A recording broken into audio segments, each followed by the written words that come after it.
안녕하세요. 과학기술과 철학 수강생 여러분, 오늘은 과학적 객관성과 다원주의에 대해서 살펴보도록 하겠습니다. 근데 여기 표지 그림을 보니까 사람 3명이 나오네요. 이들이 도대체 누굴까요? 자, 이 과학적 객관성과 다원주의라는 주제를 다루기 위해서 오늘은 그 영장류학을 비롯해서 여러 그 생명과학의 사례들을 좀 살펴볼 건데요. 특히 이제 젠더 문제랑 같이 엮어서 보려고 합니다.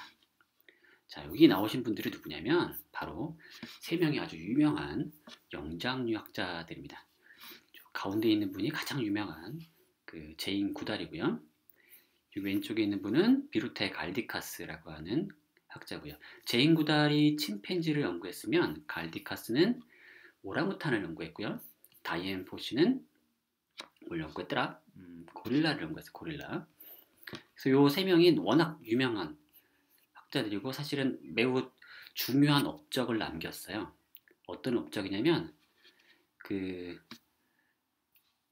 실험실에서 연구하는 게 아니라 그 침팬지나 고릴라나 아니면 오랑우탄이 실제로 서식하는 그 환경에 가서 한 6개월, 1년 거기서 같이 먹고 살면서 지속적으로 관찰하는 거죠. 마치 인류학자들이 어떤 부족을 탐구할 때의 마인드로 그런 식으로 탐구를 했고 많은 그 연구 성과를 남겼고 제인구들의 경우에는 침팬지가 도구를 사용한다는 것을 처음 발견한 그 업적을 남기기도 했죠. 그래서 이 사람들을 그 영장류학자, 3명의 영장류학자라고 해서 트리메이트라고 하기도 합니다. 트리메이트.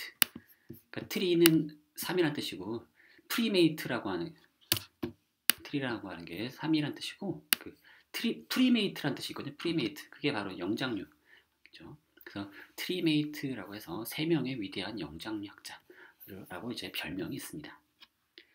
자, 이제 이 사람들의 연구 소식 덕분에 사실은 이 3명이 한 명의 그 인류학자 그 루이스 리키라고 하는 인류학자의 제자들 또는 조수 그런 사람들로 이루어져 있었고요. 그 세 사람이 다 이 세 명을 그 한 명이 이 세 사람 발굴해서 자 너는 침팬지를 연구해라. 너는 너는 저기 오랑우탄을 연구해라. 이렇게 해가지고 다 가서 이제 정말 재미난 사연들이 있는 학자들이긴 한데요. 여기서 중요한 건 뭐냐면 이들이 모두 여성이었다는 점입니다. 그리고 이 여성 덕분에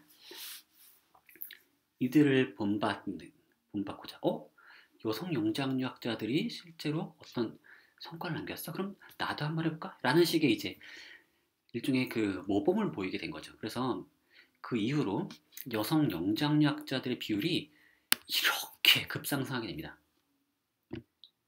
그러면서 단지 여성 영장류학자만 증가한 게 아니라 영장류학의 뭔가 내용도 같이 변화한 듯한 느낌이 있어요. 뭐냐면 과거에는 수컷에 대한 관심이 주였다면 이 이후에는 암컷에 대한 관심이 주를 이루게 됩니다. 자, 과거에는 수컷들 사이 위계관계 이런 게 되게 중요했어요. 그래서 저 수컷이 누가 대장인지 누가 가장 권력을 가지고 있는지 그리고 그 권력이 어떻게 변화하는지 뭐 이런 거 관심 가졌었거든요. 그리고 실제로 관찰을 해보면은 걔네들의 행동이 좀 더 눈에 띕니다. 그러다 보니까 그냥 가서 멍하니 보고 있으면 수컷들만 보게 돼요. 자, 이런 사실을 알게 된 영장류학자들이 가만히 있어 이대로 연구해서는 안 되겠다 하면서 젠더 비의존적인 관찰 방법을 고안해요. 그러니까 가만히 보고 있으면 수컷들만 자꾸만 보게 되니까 암컷들도 보기 위해서 뭔가 의식적인 노력이 필요하다는 걸 알게 된 거죠. 그래서 수컷 한 명 볼 때마다 암컷도 한 명 본다. 뭐 이런 식의 그 의식적인 방법을 사용하게 됐고 그 다음에는 수컷 단지 관찰 대상이 과거에 수컷을 이만큼 보고 암컷을 이만큼 봤다면 이제는 수컷 이만큼 보고 암컷 이만큼 봤다 이런 얘기뿐만 아니라 그 내용도 달라지는데 뭐냐면 과거에는 그 암컷에 대해서 대체로 이렇게 수동적이다. 대신 누가 능동적이겠어요? 수컷이 능동적이고 암컷은 수동적이고, 그리고 수컷들이 서로 이제 싸움을 벌여가지고 이긴 놈이 이제 암컷을 차지하고, 마치 이게 전리품처럼 그런 식으로 설명되고 그런 식으로 이제 인식이 됐었는데, 점점 이 이후에는 암컷이 좀 능동적인 그런 지위를 얻게 됩니다. 암컷이 보다 능동적이고 나름의 전략이 있고 이런 식으로 나름의 목적이 있고, 단지 그냥 그 전리품처럼 물건처럼 취급당하는 게 아니라 이제 스스로 어떤 행위자로서 역할을 부여받게 됩니다. 자, 그래서 전체 사회도 이제 수컷 위계에 기초한 사회가 아니라, 그렇죠, 보통 이제 누가 대장이냐 해서 하면 수컷 위계에 기초한 사회로, 부계 사회로 이제 묘사가 됐었는데, 이제는 오히려 암컷들의 유대에 기초한 사회로 이제 새롭게 묘사가 되는 거죠. 그래서 과거엔 부계 사회 방식으로 뭔가 가부장적인 그런 느낌으로 이제 묘사가 됐다면, 훨씬 더 이제 여성들의 사회 관계가 훨씬 더 중요한, 공동체를 유지하는데 훨씬 더 중요한 역할을 하는 것으로 보게 되는 거죠. 그 대표적인 사례를 하나 볼 수가 있는데요. 자, 개코 원숭이를 연구한 그 연구자 홀디라는 분이 있었습니다. 홀디라고 하는 분이 있었는데, 이분이 개코 원숭이를 연구하러 같이 따라갔어요. 근데 개코 원숭이 암컷 한 마리가 평균 27개월에 한 번꼴로 수컷에 의한 새끼 살해를 당합니다. 그러니까 암컷이 새끼를 낳으면 이 새끼들이 27개월에 한 번꼴로 죽는 거죠. 누구한테? 수컷한테. 물론 애기 아빠한테 죽는 건 아니에요. 애기 아빠가 새끼를 죽이는 건 아니고 다른 수컷이 와서 그 새끼를 죽이는 거예요. 도대체 왜 이런 일이 발생하느냐? 자, 기존 가설은 이겁니다. 암컷을 생식 가능한 상태로 만들어서 자신의 자식을 낳기 위한 거라는 거죠. 첫 번째. 그러니까 왜냐면 암컷이 새끼를 기르는 동안에는 젖이 나오고 하면서 생식 가능한 상태가 아니에요. 이제 짝짓기가 가능한 상태가 되려면 새끼가 없어야 된다. 양육하고 있는 새끼가 사라져야 돼요. 그래야지 생리적으로도 생식 가능한 상태가 됩니다. 두 번째로는 다른 수컷의 자식을 제거하는 거죠. 그래서 다른 수컷의 자식은 제거하고 내 자식을 남게 되는 거죠. 그리고 이런 전략을 가진 수컷은 더 자신의 유전자를 남기는데 성공적일 것이고, 그래서 이런 전략이 남았을 것이다 라고 하는 거죠. 나름 말이 됩니다. 그런데 뭐가 빠져 있어요? 이 설명에서는 암컷의 입장이 다 빠져 있어요. 오로지 다 수컷의 입장에서만 설명되고 있죠. 수컷이 왜 이런 행동을 하느냐 라는 거에만 관심이 다 쏠려 있는 거죠. 그런데 이 개코 원숭이를 연구하러 참여하게 된 홀디라고 하는 연구자는 누구에게 감정이입을 하고 누구 입장이 되었냐면 이 암컷의 입장에 감정이입을 해본 거죠. 자신의 새끼를 살해당한 그 암컷은 얼마나 슬플까, 얼마나 가슴이 아팠을까, 뭐 이런 식으로 이제 감정이입을 해본 거였고요. 그러면서 도대체 그렇다면 어떤 고민을 하게 된, 연구 문제를 새롭게 생각하게 된 거죠. 과거에 연구자들은 아마 상상할 수 없었던 그런 문제를 만들어냅니다. 뭐냐면, 이런 공경에 처한 암컷이라면 어떤 행동을 할까? 자신의 새끼를 지키기 위해서 어떤 행동을 하게 될까? 이런 식의 질문을 던지는 거죠. 그리고 그 질문의 결과, 그리고 여러 연구를 한 결과 가설을 세우겠는데, 암컷이 독자적인 생식 전략이 있다는 것을 발견하게 된 거죠. 자, 그런 관점에서 암컷 행동에 주목해서 그 행동을 수차례 관찰한 결과 흥미로운 결과를 발견합니다. 뭐냐면, 암컷이 여러 수컷과 짝짓기를 맺어요. 생식 짝짓기를 한 거죠. 그래서 애기 아빠가 누군지 모르게 만드는 거죠. 그렇다면 수컷이 함부로 저 암컷의 그런 행동을 하는 암컷의 새끼를 함부로 죽일 수 없겠죠. 왜냐면 그 새끼가, 죄송합니다. 그 아기가, 이게 애매한데 어쨌든 그 애기가 자기 애기일 수도 있다는 거죠. 그러면 죽이지 않겠죠. 바로 그런 생식 전략이 암컷에게서 발견된다는 걸 이제 발견했고, 이제 이게 중요한 연구 업적으로 이제 남게 된 거죠. 자, 그리고 이 상황을 보면은 이 암컷들이, 개코 원숭이의 암컷들이 아주 뭐 의식적으로 그런 행동을 하느냐, 이건 중요하지 않아요. 다만 독자적인 생식 전략, 진화적인 전략이 있다는 거죠. 자신의 아기를 지키기 위해서 그런 행동을 한다. 전략적인 행동을 능동적으로 가지고 있다는 거죠. 단지 당하기만 하는 게 아니라 거기에 대처해서 능동적인 전략을 스스로 냈다는 거죠. 그게 뭐 의식적인 아니면 본능적인 그런 전략이 있다는 걸 발견한 겁니다. 도대체 그럼 이걸 어떻게 발견했냐? 결국 암컷의 관점에서 사고함으로써 발견한 거죠. 그리고 이 암컷의 관점에서 보게 됐다라고 하는 거는 이 연구자가 누군지가 관건임을 또 이제 보여주는 것 같기도 하죠. 만약에 이걸 연구한 사람이 여성이 아니었다면 과연 이런 식으로 탐구를 했을까 싶은 거죠. 자, 바로 이게 스스로 홀디는 본인이 여성이었다라는 점, 그리고 그렇기 때문에 암컷에게 감정이입했고 바로 이런 식의 연구가 나왔다라고 이제 스스로 얘기를 합니다.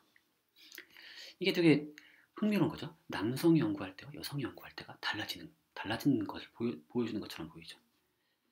그 결과 1980년대가 되면은 분위기가 완전 딴판이 돼서 29개 영장류종 가운데 25개가 모계사회로 분류되게 됩니다. 대다수가 모계사회인 거죠. 그러니까 도대체 그럼 이런 식으로 분위기가 바뀐 이유가 뭐냐? 두 가지 설명이 가능합니다. 첫 번째는 옛날에는 좀 자료를 좀 잘못 봐가지고 우리가 자료 추집 과정에서 좀 실수가 많았다. 그래서 모계사회인 걸 제대로 보지 못하고 부계사회인 것처럼 잘못 착각을 했다. 그러니까 자료가 엉망이어가지고 초기에 연구를 하다 보면 그럴 수도 있는 거죠. 그런 거 아니냐라는 설명이 하나 가능합니다. 자, 그런데 다른 설명은 이거죠. 옛날엔 남자들이 연구해서 그랬고 지금은 여성 연구자들이 연구하면서 이렇게 된 거다. 여성 연구자들이 자신들의 주된 관심이 바뀌고 여성에 대한 관심이 더 많아지고 스스로의 이해관계 때문에, 그러니까 여성이 가진 이해관계가 있죠. 그런 것들 때문에, 그러니까 암컷을 훨씬 더 수동적으로 묘사하고 북의 사회처럼 묘사하고 이런 것만 보다 보면은 불만을 가질 수 있죠. 그게 마음에 안 들어요. 그게 일종의 이해관계죠. 자신의 입장에 비춰봤을 때 마음에 안 들고, 이게 어쩌면 잘못하면 어쨌든 그런 식의 아이디어들이 영향을 주었을 것 같다는 거죠. 자, 둘 중에 뭐 어느 것도 답이 될 수는 있어요. 하지만 이런 급격한 변화를 설명하는 데 있어서 이제 앞에 것만이라고 하기에는 약간 좀 설명이 약합니다. 도대체 옛날에는 왜 이렇게 다 엉터리였냐?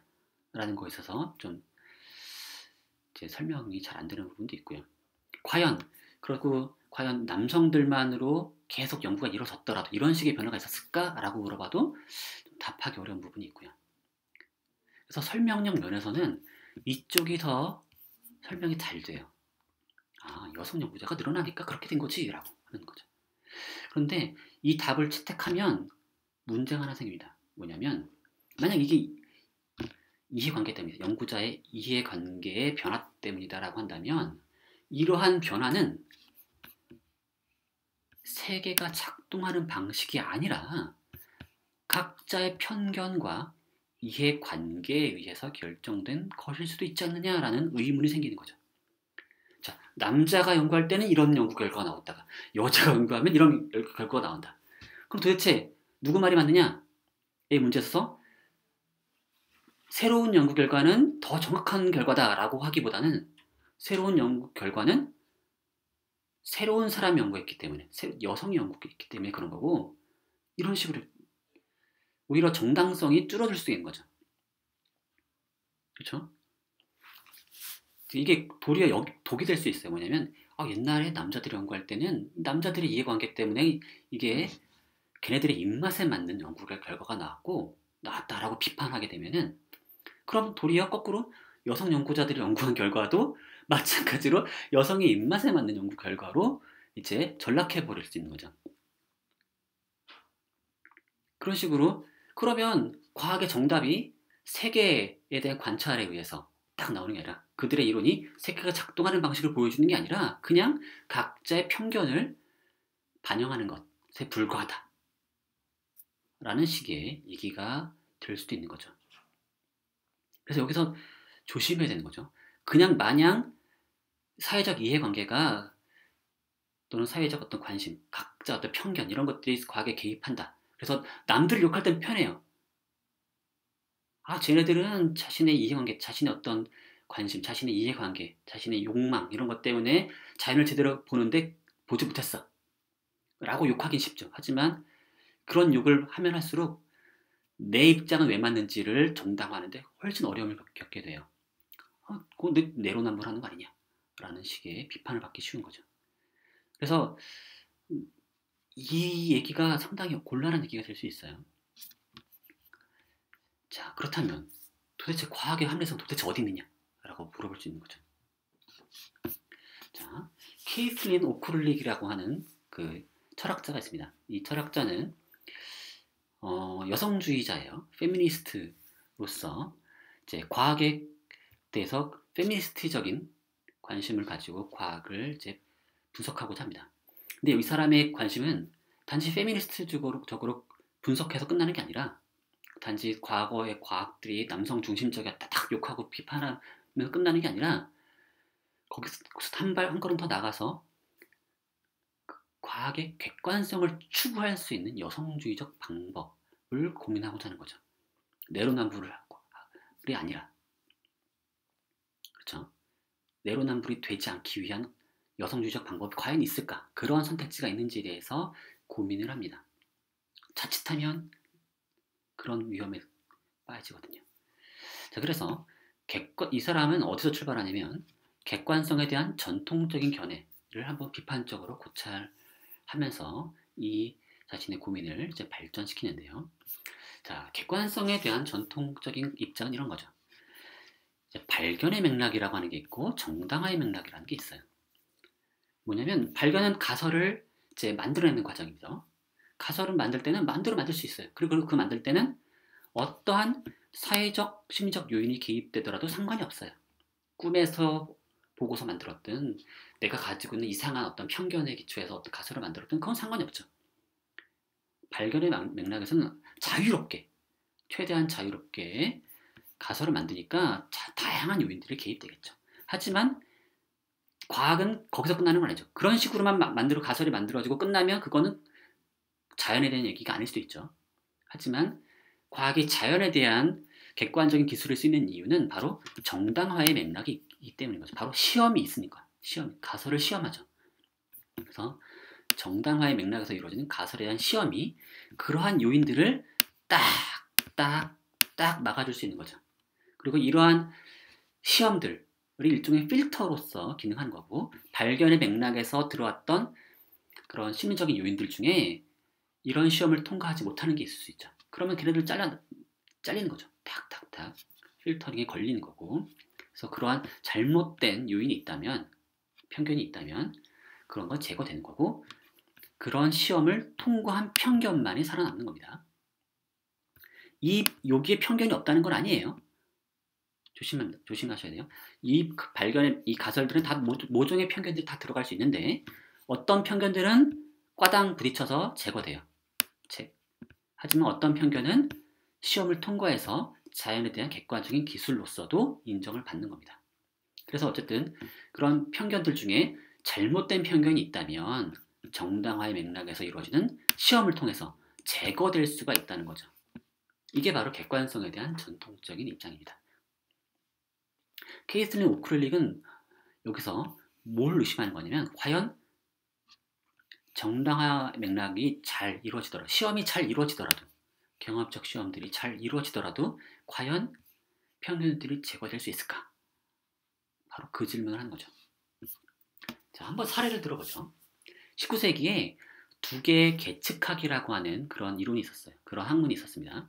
이 학문은 그 두개골을 이용해서 그 크기나 모양 또는 뭐 부위에 대한 관찰을 통해서 그것과 인간의 어떤 지적 능력 또는 인간뿐만 아니라 여러 생물들의 지적 능력을 설명하려고 했습니다.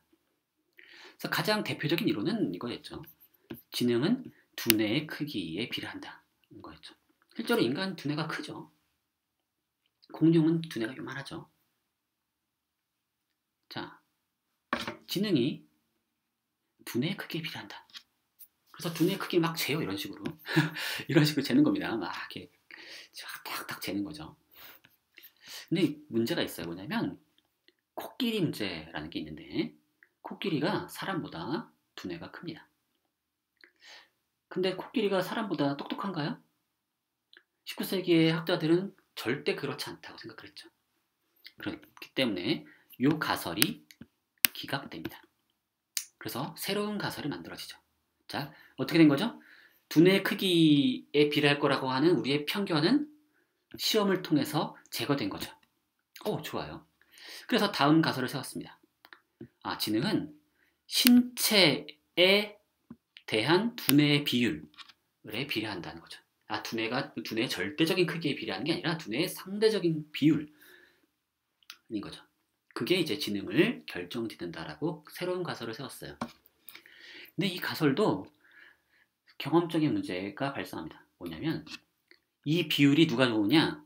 바로 백인보다 황인종이 좋고 남성보다 여성이 좋아요. 남성보다 여성이 이 비율이 더 좋아요.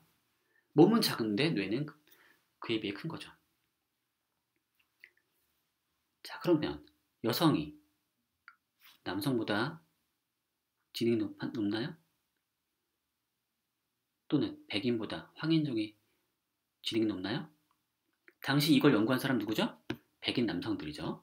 그리고 당시 서구의 이 학자들은 그럴 리 없다 생각했죠. 가장 똑똑한 사람들은 누구예요? 백인 남성들이고 그건 다양한 증거들이 있어요. 역사에 위대한 업적들을 남긴 사람들은 다 누구예요? 남자들이죠. 지금 그리고 세계를 누가 지배해요? 백인들이죠. 물론 지금은 그런 위계가 좀 무너진 것 같기도 하지만 당시 19세기 입장에서는 백인이 제일 똑똑하고 백인 남성이 제일 똑똑하다라고 하는 건 경험적으로 의심할 수 없는 그런 것들이었죠. 그런 주장이었죠. 따라서 그 관찰 결과에 비춰봤을 때 지능이 두뇌의 비율에 의존한다라고 하는 이 주장도 이제 기각될 수밖에 없었던 거죠. 그 다음에는 이제 그러면 두뇌 전체가 아니라 그러면 뭐 전두엽이다, 두정엽이다 뭐 이런 식으로 했는데 또 뭐 두정엽이라고 하는 가설 역시 여성이 큰 두정엽 때문에 또 기각이 되죠. 자, 이런 식으로 두 개 계측학은 매우 과학적으로 연구가 됐습니다. 가설이 만들어지고 자유롭게 만들어지고 경험적인 시험을 통해서 또 기각되고 또 새로운 가설이 만들어지고 어때요? 바람직하죠? 자, 근데 방법 면에서는 별 문제가 없어 보이지만 뭔가 좀 깨름직한 부분이 있죠. 여러분 뭐가 깨름직해요? 이러한 가설의 생성, 시험 과정에서 계속 유지되는 생각이 있죠. 그게 뭐죠? 바로 백인 남성이 제일 똑똑하다는 것. 그리고 우리 지능이, 지적 능력이 뇌의 어떤 생물학적인 어떤 것을 통해서 모두 설명될 수 있다라고 하는 점. 아니면 모두가는 아니더라도 상당 부분 그것으로 거의 다 설명될 거라는 그런 아이디어가 이 과정에서 꾸준히 유지되고 있었죠. 그리고 아무리 시험을 거치더라도 그 가설은 절대로 그 가설에 위배되는 새로운 가설은 만들어지지 않죠. 그렇죠? 그 가설은 너무나 당연한 것이고 그것에 위배되는 새로운 가설은 절대 나오지 않고 오히려 그것은 가설이 한번 나왔다 하더라도 그건 당연한 것 당연히 제거되죠. 그렇죠? 자, 이게 뭐냐면은 쿠릴리 보기에 가설과 가설의 생성과 시험 과정은 일종의 상대평가라는 겁니다. 항상 대안 가설을 상대로 이루어지고 그리고 항상 어떤 편견 내에서, 테두리 내에서 가설이 만들어져요. 그래서 만약에 그냥 단순화시켜서 성차별적인 사람들로만 이루어진 과학자 사회를 가정해봐요. 그리고 그 사람들은 성차별적인 가설들만 만들어낼 수 있어요. 그러면 요 1번과 2번 중에서 선택하는 거죠. 그래서 1번이 제거돼요. 또 이거로서부터 또 다른 게 나오고, 또 여기서 요 1번과 또 2번이 새로 나와요. 이 중에서 또 2번이 또 기각돼요. 계속하지만 꾸준히 이 가설의 생성과 시험 과정에서 만약에 성차별적이지 않은 대안가설이 생성되지 않는다면, 암만 이 과정을 계속해서 계속 시험을 한다 하더라도 마지막에 시험을 통과한 얘네들, 또는 이 중에서 얘가 또 탈락했다고 치죠. 만약에 얘가 또 시험을 통해서 탈락했어요. 그럼 얘가 남았어요. 얘는 뭐겠어요? 성차별적인 이론 중에서 가장 경험적으로 만족스러운, 즉 최선의 성차별적 이론에 불과한 거죠. 자, 이 이론은 누구랑 대결을 못했어요? 성차별적이지 않은 대안가설과는 아직 대결을 못해봤죠. 사실 그 나물의 그 밥인 거고, 그 중에서 그나마 나은 애인 거죠. 그런 식으로밖에 못 만든다는 거죠. 우리가 만약에 이 안에서 좀 더 급진적으로 얘랑 대결할 수 있는, 이제 완전히 다른 편견에 기초한 대안가설을 만들지 않는 한 진정한 대결은 나오지 않는 거죠. 자, 이게 우크룰릭의 아이디어인 거죠. 만약에 이게 계속 상대평가로 이루어지고, 그러면 상대평가는 뭐예요? 우리가 상상해낸, 과학자들이 상상해낸 이론들 내에서만 평가가 이루어지는 거고, 그 중에서 누가 더 나으냐, 이런 식으로밖에 이루어지지 않는 거죠. 자연과 직접 대결하는 게 아니에요. 자연과 직접 비교되는 게 아니라 가설들끼리만 비교되는 거죠. 그러다 보면 결국 평가는 우리가 만들어낼 수 있는 가설들 내에서만 이루어지는 거고, 결국 뭐가 중요하겠어요? 자, 이런 식으로 암만 진행돼봤자 그럼 결국 얻을 수 있는 건 뭡니까? 시험을 암만 객관적으로 해봤자, 자, 이 둘 중에서 어느 게 더 경험적으로 더 나은가, 이를 계속 시험을 붙여봤자 제거되지 않는 편견이 있을 수가 있는 거죠. 왜냐하면 그 편견을 벗어난 가설을 만들지 않는 한 그 가설은, 그 편견은 테스트될 수가 없으니까요. 자, 이런 아이디어 누구랑 비슷한 것 같아요? 사실은 파이어벤트랑 비슷한 거죠. 대안가설에 대한 강조. 파이어벤트의 아이디어를 사실은 상당 부분 많이 가져온 겁니다. 자, 근데 여기서 조심할 점이 있습니다. 제가 지금 아주 단순화시켜서 지금 성차별적인 이론이 있고 성차별적이지 않은 이론이 있다고 지금 가정하고서 막 얘기한 건데, 그리고 여기서 주시할 점은 뭐냐면, 특히 성차별적 이론이 반드시 거짓이라는 뜻은 아니에요. 성차별적 이론이 오늘날 우리 사회에서 상당히 좀 정치적으로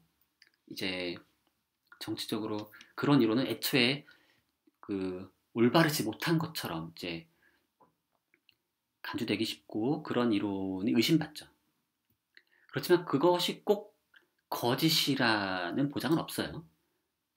그러니까 성차별적 이론이 과학적으로 우리 세계에 대한 참된 진술을 담고 있을 수도 있죠. 우리에게 불쾌할 수도 있지만, 정치적으로 불쾌하고 올바르지 못한 것처럼 보일지라도 그게 참일 가능성은 있어요. 다시 말해서 이게 반드시 거짓이라는 뜻은 아닙니다. 또한 남성들이 고의로 자료를 조작했다라거나 일부러 대안가설의 등장을 억압했다는 뜻도 아니에요. 과거의 남성들로만 이루어졌던 영장력자들이 일부러 고의로 자료를 조작하고 여성적인 관심, 여성적인 이해관계에 부합하는 그런 대안가설의 등장을 일부러 억압하고 그랬다는 뜻은 아닙니다. 다만 만약에 과학자 사회가 남성적인 분위기 속에 이제 들어있었다면, 그들 사회 내에 암묵적인 편견들이 명시적으로 드러내지 않았던 그런 암묵적인 편견들이 소위 객관적이라고 불리는 과학적 지식 뒤에 숨어 있을 수 있다는 거죠.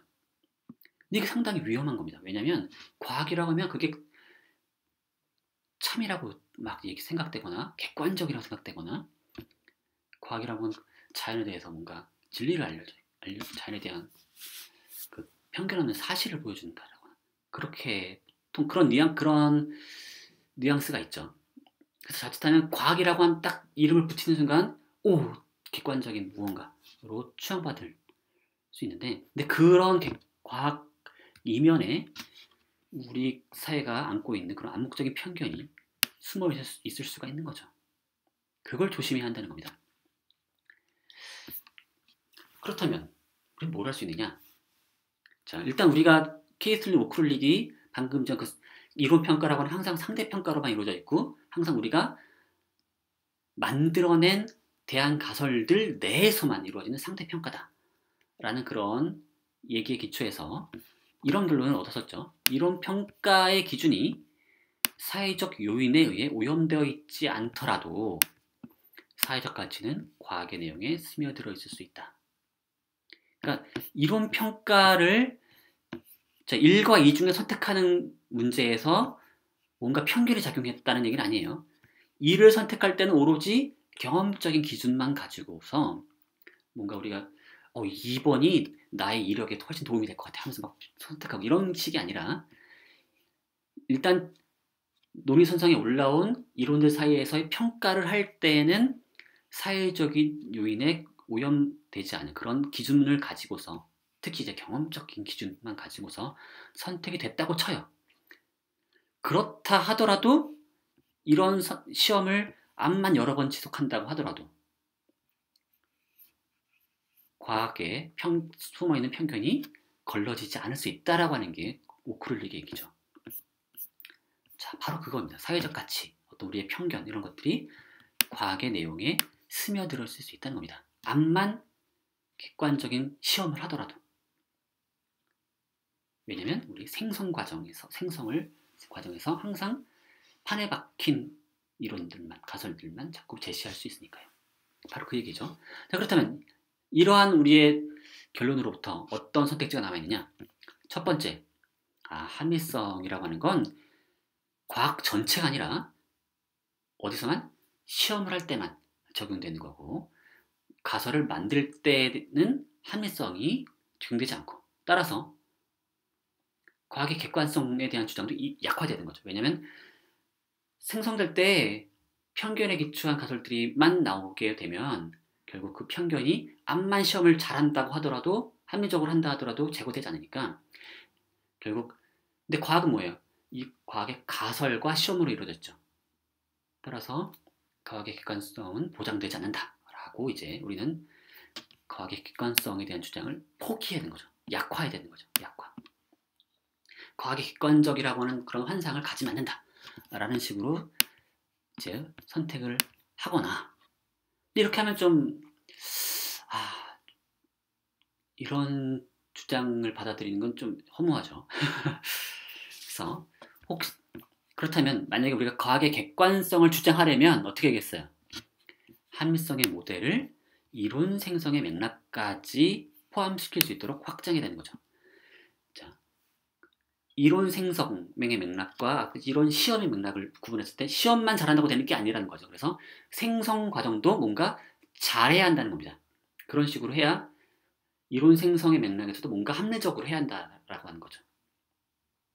그런 식으로 이제 이론 생성의 맥락에서도 뭔가 합리적이어야 되고 시험도 합리적으로 이루어져야만 이제 과학이 객관적일 수 있다라고 말해야 된다는 거죠. 그래서 과학의 객관성을 주장하려면 이론 생성의 맥락에 대해서도 뭔가 얘기를 해야 한다는 겁니다. 케이슬린 오크룰릭의 선택지는 뭐겠어요? 바로 요 2번인 거죠. 요 2번입니다. 요 2번을 케이슬린 오크룰릭은 이제 선택을 한 거고요. 그러면 합리성의 모델을 이론 생성의 맥락까지 포함시킬 수 있도록 확장한다는 얘기가 도대체 무슨 뜻이냐? 라고 물어본다면 뭘까요? 이런 걸까요? 주의 깊게 편견을 버리고 관찰해서 가설을 세우자. 나의 편견은 1, 2, 3, 4 이런 게 있으니까 이걸 다 버리고서 오로지 딱 관찰만 가지고 주시. 그러자 하는 얘기가 아닙니다. 그런 건 버릴 수가 없어요. 편견을 버릴 수가 없어요. 자, 이거 사실 파이어 아벤트도 비슷한 얘기를 했었죠. 이렇게 할 수 있는 게 아니에요. 그럼 뭘 하자는 걸까요? 이론 생성 과정을 더 합리적으로 할 수 있다. 합리적으로 해야 한다. 어떻게 하자는 거냐? 그거는 바로 이거죠. 오히려 우리가 가진 편향의 존재 가능성을 인정하고, 그렇다면 가장 주의해야 될 건 뭐냐? 한 가지 편향의 독재예요. 한 가지 편향에 기초한 가설만 나오는 사회는 그런 과학자 사회가 되지 않도록 노력해야 되는 거죠. 그래서 다양한 편향에 기초한 가설이 나오도록 권장해야 되는 거고요. 그리고 다양한 가설이 나올 수 있는 분위기를 만들어야 되고, 그럴 수 있는 과학자 사회를 구성해야 되는 거죠. 그럴 수 있는 가장 쉬운 방법 중 하나는 과학자 사회, 과학자들을 더 다양하게 만드는 거죠. 백인 남성들로만 구성된 과학자 사회보다는 다양한 인종들로 구성된, 다양한 나라로 구성된, 그리고 다양한 성별로 이루어진 그런 과학자들 또는 다양한 계층으로 이루어진, 이런 식으로 다양화해야 한다는 겁니다. 그래서 여러 대안 가설을 인지할 수 있는 과학자 공동체는 그렇지 않은 공동체보다 인식론적으로 우월하다는 겁니다. 자, 여기서 보시면 재밌는 건 뭐냐면, 여성적 가설, 이 사람 페미니스트예요. 근데 이 사람이 지금 주장하는 바가 남성적 가설보다 여성적 가설이 우월하다, 이런 얘기가 아닙니다. 이 사람이 주장하는 바는 여러 대안 가설을 인지할 수 있는 공동체가, 개인이 아니에요. 공동체가 그렇지 않은 공동체보다 우월하다는 겁니다. 각각의 개인들은 각자의 편향에 기초해서 자신의 편견에 기초한 가설을 세우고 발전시킬 수 있겠죠. 하지만 다른 사람들이, 공동체 내의 다른 사람들이 나의 편견과 대립하는 다른 가설을 제안할 수 있으면 우리는 보다 좀 그걸 비교해 볼 수 있게 되는 거죠. 그래서 마치 어떤 걸 얘가 제어할 수 있게 되는 거냐면, 대립하는 편향에 기초한 대안 가설의 존재를 모를 경우 우리는 한쪽 편향에 기초한 기존 가설을 입증된 이론처럼 간주하기가 쉬워요. 그렇죠? 이 기존의 이론이 이미 매우 성공적인 것처럼 착각하기 쉽다는 거죠. 이런 현상도 설명할 수 있고 저런 현상도 설명할 수 있어요. 그러니까 된 거죠. 그런데 오크렐은 뭘 생각하는 거냐면, 그런 상황에서도 우리는 뭔가 불만을 가질 수 있죠. 그 가설이 내 입장에서는 내 이해관계에 비춰봤을 때 뭔가 바람직하지는 않은 것 같고 자꾸 좀 불만이 있어요. 그럴 때 그렇다고 그걸 제거할 수 있는 건 아니고, 그러면 나는 뭘 해야 돼요? 내 입장을 대변할 수 있는 그런 대안 가설을 만들어 볼 수 있고, 그래서 대결을 시켜볼 수 있는 거죠. 그래서 만약에 내 이론이 기존의 가설과 대결해서 동일한 현상들을 똑같이 설명할 수 있으면 우리는 뭘 할 수 있어요? 더 엄격한 시험을 고안할 수 있게 되는 거죠. 그렇죠? 대안 가설이 있어야만 되는 거죠. 대안 가설이 없을 때는 기존 가설이 마치 충분히 시험되지도 않았는데도 마치 입증된 이론처럼 착각하기 쉬웠던 거고, 대안 가설이 있어야지 우리는 기존의 가설에 불만을 가진 사람들이 이제 그런 대안 가설을 만들어내고, 그래서 이제 대안 가설을 발전시켜서 결과 기존 현상들을 다 동등한 정도로 설명할 수 있다. 또는 그렇게 되면은 이제 더욱더 엄격한 시험을 고안할 수 있는 방향으로 나가겠죠. 자, 결국 사실은 파이어 벤트 얘기랑 아주 거의 비슷한 거죠. 그래서 과학에서 진정한 변화는 단지 저 이론 내 마음에 안 들어. 저 이론 뭔가 남성 중심적인 것 같아. 저 얘기는 너무 여성적인 거 아니야? 이런 식의 이제 그냥 불만만 가지고 그냥 욕하는 게 아니라 뭘 해야 된다? 그런 편향들의 의심을 일단 가졌으면 그걸 특정한 경쟁 이론을 구체적으로 개발을 해야 된다는 겁니다.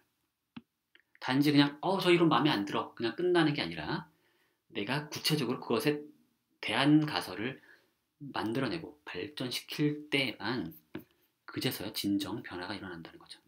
밖에서 암만 저런 이론들은 그냥 뭔가 현재 남성 중심적 사회를 정당화하는 것 같아. 뭐 이런 식의 얘기들만 가지고 해서 끝나는 게 아니라 더욱더 구체적인 가설을 만들고 정확한 구체적인 데이터를 가지고 비교하고 테스트하고 하면서 그래야 된다는 거죠. 그래서 밖에서 비판하는 게 아니라 내부로 들어가서 새로운 대안 가설들을 직접 계속 만들어 가야 한다는 겁니다. 그래서 일종의 다원주의를 하자는 거죠. 그리고 이 다원주의를 하자는 게 그냥 다원주의를 하자는 게 각자 자기 입맛에 맞는 주장들을 그냥 알아서 하자라는 얘기가 아니라 그게 뭘 위해서 객관적인 과학을 위해서 다원주의가 필요하다는 거죠. 그리고 다원주의적인 공동체일수록 더욱더 객관적일 수가 있다는 거죠. 상대 입장에 비춰서 내 입장을 돌이켜볼 수 있고 반성할 수 있으니까. 그럴 수 있을 때에만 각각의 개인들은 이제 자신의 편견에 사로잡힐 수 있어요. 하지만 그러지 않기 위해서 공동체가 다양해야 한다. 공동체의 구성이 다양해야 하는 거죠. 그래서 그렇다면 이걸 위해서 우리 뭘 할 수 있느냐? 좀 정책 방향을 따져보면은 뭐 예를 들면 이런 게 그 우크룰릭이 지향하는 방법 중에 하나일 수 있죠. 뭐냐면 그 만약에 너무 과학자들이 한쪽 구성원들만 이루어져 있다. 그러면 그 여성 할당제 같은 거를 이용한다거나 물론 그것도 여러 가지 단점들이 있긴 있지만 뭐 그런 식의 걸 통해서 인위적으로라도 좀 다양성을 증가시키는 방법을 이제 이러한 입장으로부터 정책이 나올 수도 있는 거죠. 여러 토론이 필요합니다. 사실은 그런 정도. 자, 이게 이제 우크룰릭의 다원주의고요. 근데 이걸 가지고 한번 재미난 사례를 한번 생각해보죠. 이건 자연과학은 아니에요. 사회 문제인데요. 이걸 가지고 다원주의를 가지고 요거 얘기를 한번 더 얘기를 해볼 수 있어요. 그죠? 왜 여성의 수는 올라가면 올라갈수록 줄어들까요? 자, 보시면 여기 대학원생인데 여성의 비율이 요만큼밖에 안 돼요. 지금 왼쪽 표는 99년이고 오른쪽 막대는 92년. 왼쪽이 99년이고 오른쪽 막대가 92년입니다. 근데 뭐 별 차이는 없어요. 보시면은 대학원생, 포닥, 조교수, 부교수, 정교수. 이게 여성의 비율이에요. 자, 비율면 보면은 여기 보면은 여성의 비율이 그래도 여기서는 한 4분의 1은 넘는 것 같지만 점점점 올라가면 올라갈수록 그 비율이 급격히 줄어서 한 10분의 1밖에 안 되는 것처럼 보이죠. 이게 1999년의 일이고요. 지금도 그렇게 변하지 않습니다. 여기 지금 천문학과인데 천문학과뿐만 아니라 수많은 이제 학과들이 이러한 문제에 처해 있고 사실 뭐 대학뿐만 아니라 다양한 사회 분야들도 비슷한 상황이 있죠. 이건 뭐 지금 한국 데이터가 아니고 미국 데이터입니다. 왜 여성의 수는 올라갈수록 적어질까요? 이 문제를 보통 유리천장의 문제라고 하죠. 왜 이런 문제가 발생하는 거예요? 이게 옳고 그름의 문제가 아니라 왜 이런 문제가 발생하는지를 한번 설명해 보죠. 자, 이게 지금 교수를 뽑는 문제라고 생각하면은 교수는 어떻게 뽑죠? 가장 중요한 기준이 연구 실적이죠. 연구 실적을 가지고 평가했을 때 남성들이 만약에 여성보다 연구 실적이 좋다면 이런 식의 비율 차이가 나타나는 게 문제는 아니겠죠. 그렇죠? 연구 실적에 따라서 객관적으로 우리 평가에서 뽑다 보니까 남성들을 더 많이 뽑을 수밖에 없었다. 라고 이제 변명을 할 수 있는 거죠. 그리고 실제로 자료를 보니까 실제로 그래요. 무슨 자료가 그런 말을 하냐? 비슷한 나이대에 남성과 여성의 논문 수를 비교해 보면 남성들의 그 논문 수가 여성의 논문 수보다 더 많아요. 평균적으로. 바로 그 그러한 그 데이터가 이러한 그 유리측정의 문제를 설명해 주는 것처럼 보이죠. 자, 거기서 그러면 그렇게 설명하면 남의 끝일까요? 남성들이 더 연구를 잘해서 이렇게 된 거다. 네, 근데 다른 쪽의 설명이 하나 가설이 있을 수 있죠. 여성들은 보통 그런 식으로 설명하고 나면 그럴 리가 없어 라고 말을 합니다. 그런 식의 설명에 보통 누가 불만이 있겠어요? 여성들이 불만이 있을 수 있죠. 그리고 그럴 리 없다고 생각하겠죠. 그 사람들은 보통 어떻게 얘기하느냐? 차별이 있다는 거죠. 차별. 여성들이 남성에 비해서 제 실력 발휘를 못하거나 동일한 실력을 발휘하더라도 제대로 평가를 받지 못하고 저평가받는다 라는 그런 얘기를 하고 그런 경험담을 자주 얘기합니다. 쟤랑 나랑 비슷한 얘기를 했는데 이상하게도 쟤는 쟤보다 내가 더 구박을 많이 받는 것 같다 라는 식의 얘기를 많이 해요. 근데 이런 경험담에 호소하게 되면은 좀 별로 근거가 본인의 증언에만 피해자의 증언에 의해서만 이제 데이터를 뽑은 피해자의 증언에만 호소하게 되면 약간 그 증언의 이 정당성이라든가 얘가 이 가설을 입증해주는 그 정도가 약하죠. 피해자가 거짓말할 수 있지 않느냐 뭐 이런 식의 얘기에 취약하죠. 자, 그렇다면 본인의 경험담을 넘어서는 뭔가 좀 객관적인 데이터가 필요할 수 있어요. 그래서 이 사람들이 실험을 고안합니다. 이런 겁니다. 존이 있고 제이가 있고 제인이 있어요. 근데 사실은 논문이 똑같아요. 지금 그래서 이 논문들을 가지고 여러 평가자들에게 심사위원들에게 보냅니다. 그래서 평가를 해달라고 하는 거죠. 마치 논문들을 그렇게 평가를 해가지고 이제 계제 판정을 받아서 좋은 점수를 받은 애들이 이제 계제 판정을 받아 저널에 실리죠. 좋은 저널에 실리게 되죠. 바로 그런 절차를 이용해서 사람들에게 속여서 정말로 논문을 평가하는 절차인 것처럼 논문 심사 절차인 것처럼 속여서 사람들에게 심사를 맡겨본 겁니다. 사실은 동일한 논문을 다른 이름으로 존과 제이와 제인으로. 자, 누가 가장 높은 점수를 얻었을까요? 바로 존이죠. 얘가 1등, 얘가 2등, 얘가 3등을 했습니다. 자, 이러한 점수 차이를 어떻게 설명할 수 있을까요? 바로 차별이라는 거죠. 남성의 이름을 가진 사람이 여성의 이름을 가진 사람보다 더 높은 평가를 받는다는 거죠.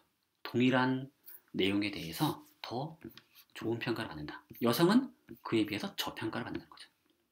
여기서 뭔가 명시적인 뭔가가 있는 건 아닐 수 있어요. 암묵적으로 그냥 이게 무의식적으로 작동하는 걸 수도 있습니다. 어쨌든 그게 무의식적이든 의식적이든 차별을 받는 건 분명하다라고 하는 걸 보여주는 그런 연구 결과를 보여주는 거죠. 그래서 여성은 차별을 받는다. 그리고 이러한 차별에 기초해서 여성의 연구 실적에 대해서 설명도 할 수 있어요. 어떻게 할 수 있느냐? 왜 여성들은 논문 수가 적으냐? 동일한 논문을 써서는 좋은 평가를 못 받으니까 자꾸만 논문의 질에 주력하게 된다는 거죠. 그러다 보니까 이제 논문의 수가 줄어드는 거죠. 그럼 이건 좀 논문의 질이 좋다는 거 어떻게 할 수 있느냐? 이것도 평가할 수 있는 그런 지표가 있습니다. 물론 완벽한 지표는 아니지만 예를 들면 피인용률 같은 걸 조사해 보면 되는데 논문이 얼마나 다른 논문에 인용되느냐 그 횟수를 따지는 거죠. 그러면 좋은 논문일수록 더 많이 인용되겠죠. 대체로. 그래서 이 피인용률을 비교해 보면은 요 설명에 기대한 대로 여성의 피인용률이 남성들이 쓴 논문에 비해서 더 높습니다. 어때요? 그러면 설명력이 더 높아 보이죠. 따라서 여성의 연구 실적 문제에 대해서 그게 바로 여성들이 덜 뽑히는 이유가 바로 논문 수 때문일 수 있지만 어떤 면에서는 차별 때문일 수 있고 그 논문 수 자체도 사실은 차별 때문에 그런 일이 벌어지는 걸 수 있음을 지금 꽤 진지한 연구를 통해서 만들어낸 거죠. 자, 이런 연구 누가 만들었겠어요? 현재 상황에 대해서 또는 현재 그런 유리천장 문제에 대한 설명에 대해서 불만을 가진 사람들이 이해관계를 가진 사람들이 이런 연구를 진지하게 시도한 거죠. 불만을 연구로 승화시키는 겁니다. 바로 이런 방식을 통해서 이제 새로운 연구들이 이제 동기부여될 수 있고 새로운 연구 결과들이 나올 수 있는 거죠. 사회 현상에 대한 새로운 발견이 나올 수 있는 겁니다. 이게 바로 오크룰릭이 말하는 다원주의의 효과인 거죠. 그렇죠? 기존의 설명이 암만 뭔가 설명이 있는 것처럼 보이더라도 불만을 가졌다면 새로운 가설을 세워봐라. 새로운 가설, 구체적으로, 그리고 대충 세우는 게 아니라 구체적으로 세우고 그거를 더욱더 진지하게 연구해서 연구를 해보라는 거죠. 그래서 자꾸만 대결을 붙이라는 거죠. 물론 이 설명이 완벽한 건 아니에요. 자, 차별이 있다고 하는 것만 밝혔을 뿐이지 차별의 정도가 엄청나다라거나 그게 유리천정 문제의 유일한 원인이라거나 하는 얘기를 하는 건 아닙니다. 그래서 예상되는 비판도 가능합니다. 그래서 예상되는 비판도 있어요. 뭐냐면 이런 방식의 설명만으로는 차별이 유리천장의 유일한 원인이라고 하는 말을 할 수 없죠. 또는 그게 가장 중요한 원인이라고 하는 말도 할 수 없죠. 그래서 어떤 사람들은 차별이 있긴 있지만 그거는 부수적인 요인이고 더 중요한 요인은 다른 데 있다. 예를 들어서 여성과 남성의 사회적 성공에 대한 어떤 그 추구하는 거의 정도의 차이. 남성들이 사회적 성공을 훨씬 더 많이 추구한다. 여성들은 가정에 대한 성공을, 가정에서의 어떤 안정, 그런 것도 더 중요시한다. 그래서 이게 차별의 문제보다는 개인의 선택이 더 중요한 역할을 했을 것이다. 라고 또 얘기를 하는 거죠. 그런데 그렇게 얘기하면 또 반대편 진영도 할 말이 있죠. 여성의 선택이 진정한 자발적 선택이겠느냐. 사회적 압력, 주변의 압력, 가정의 압력에 의한 어쩔 수 없는 선택일 가능성도 있죠. 자식을 양육한다라거나 하는 것들이 여성의 일로만 간주되는 그런 현실 때문에 어쩔 수 없이 그런 일이 이루어지는 걸 수도 있죠. 그런 식으로 이제 대응할 수 있죠. 자, 이런 식으로 싸움이 계속 벌어지고 있죠. 자, 그렇다면 양쪽 진영의 합의는 언제 가능할까요? 합의가 과연 가능할까요? 도대체 어떤 증거를 들이밀면 한쪽이 다른 쪽에 승복할까요? 자, 이 문제에 대해서 쉽게 합의가 일어날 거라고 기대하는 사람은 별로 없습니다. 자, 그렇다면 이게 합의가 어렵다고 한다면 이게 오크룰릭의 다원주의에 어떤 의미를 가질까요? 다원주의의 합의가 어렵다라고 하는 것은 양쪽 모두가 각자 입장을 고집하는 거죠. 자신에게 불리한 증거가 나오지만 자신에게 유리한 증거가 있어요. 그걸 가지고 계속 고집할 수 있는 거죠. 계속 고집하는 거. 쿤의 그 과학혁명 시기의 그 공약 불가능성 얘기랑도 살짝 비슷할 수 있습니다. 자, 합의가 어렵다. 너무 고집을 핀다. 근데 너무 고집을 피우면 이게 원래 다원주의를 얘기했을 때 오크룰릭은 과학의 합리성과 객관성을 위해서 이런 주장을 한 거였죠. 그런데 이 고집을 피운다라고 하는 게 너무 허용되면 단지 무정부주의로 귀결될 수 있죠. 그래서 자연의 어떤 객관적인 모습을 발견하기보다는 각자의 편견에 기초한 주장들을 계속 자신의 입맛에 맞는 주장들을 계속 고집하고 상대방이 무슨 말을 하든 증거를 들이밀든 계속 고집하는 그런 상태로 빠져버릴 수 있죠. 그리고 그런 상태는 과학의 합리성을 추구한다라고 보기는 어려운 상태일 수도 있습니다. 근데 그렇다고 반대로 너무 쉽게 승복하면 어때요? 다원주의 이점이 애초에 사라질 수도 있어요. 내가 좀 불만이 있지만 현재 가진 증거에 비춰봤을 때 저 입장이 많은 입증이 되는 것 같아 라고 해서 내가 가진 불만은 그냥 내 개인적인 편견인가 보다 하고서 버려야 될까요? 그런 식으로 버렸다면 다원주의가 가진 이점을 애초에 발휘도 못하겠죠. 오클릭이 강조했던 다원주의 이점은 뭐냐면 사실은 기존의 이론이 상당 부분 설명력이 있고 그래서 증거에 의해서 입증된 것처럼 보이더라도 뭘 하라고 하죠? 뭔가 내 입장에서 불만이 있다면 내 이해관계에 부합하지 않는다면 한번 구체적인 대안 가설을 세워보고 대결에 붙여보라는 거죠. 진지하게 한번 논의선상에 놀려보라는 거죠. 근데 그걸 자꾸 포기하게 만들 우려가 있죠. 아, 안 되나 보다. 아, 너무 증거가 저쪽이 좀 더 크네. 아니, 나는 승복해야지. 이래서는 안 될 수 있죠. 다원주의가 가진 장점은 오히려 고집을 피우고, 내가 약간 불리할 때에도 좀 고집을 피워 나를 좀 발전시킬 때 다원주의 이점이 훨씬 더 크게 발휘될 수 있어요. 그래서 오크룰리겔은 이 둘 사이에서 약간 줄타기를 잘해야 합니다. 고집을 너무 많이 피우는 것을 허용하게 되면 무정부주의로 귀결되고요. 합리성은 사라져버려요.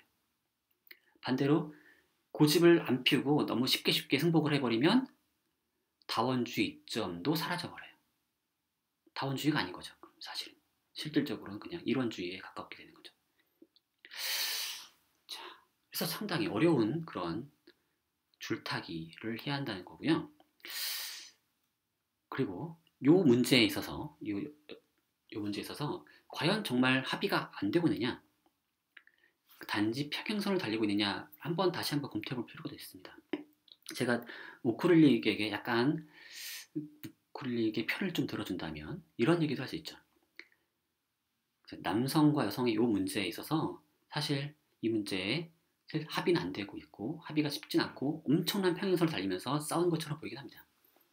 그렇지만 계속되는 싸움 과정에서 항상 동일한 상태에 있는 건 아닙니다. 이 싸움 과정에서 한쪽 진영이 다른 쪽 진영의 말을 수용하기도 해요. 그렇죠? 그래서 지금 현재 100년 전처럼 남성 여성보다 더 똑똑하다, 백인 남성이 제일 똑똑하다 이런 얘기하는 사람 아무도 없죠. 그리고 지금 차별이 전혀 없다 라고 얘기하는 사람도 아무도 없어요. 진지하게 서로 토론을 하고자 하는 사람이라면 지금까지 발견된 주장들, 얘기들에서 그래도 나름 근거가 있는 부분들은 어느 정도 수용을 하고서 그 위에서 또 토론을 하는 거죠. 그러면서 이게 나름 핑퐁을 주고받으면서 발전적으로 계속 대결을 하고 있는 것으로도 볼 수 있죠. 만약 대결을 포기했더라면 이런 이점도 얻을 수 없었을 수 있습니다. 그래서 계속 꾸준한 마라톤과 같은 그런 대결이 사실은 둘 모두에게도 서로에게 도움을 주었을 가능성이 있어요. 자, 이게 이제 나름 제가 한번 오크릴릭 편을 들어본 겁니다. 여러분도 한번 이 문제, 사실 워낙 민감한 문제여서 저도 이 문제에 대해서 강의하는 게 쉬운 일이 아닌데 한번 여러분도 깊은 고민을 해보시기 바랍니다. 자, 그럼 오늘 수업 여기서 마치도록 할게요. 수고하셨습니다. 감사합니다.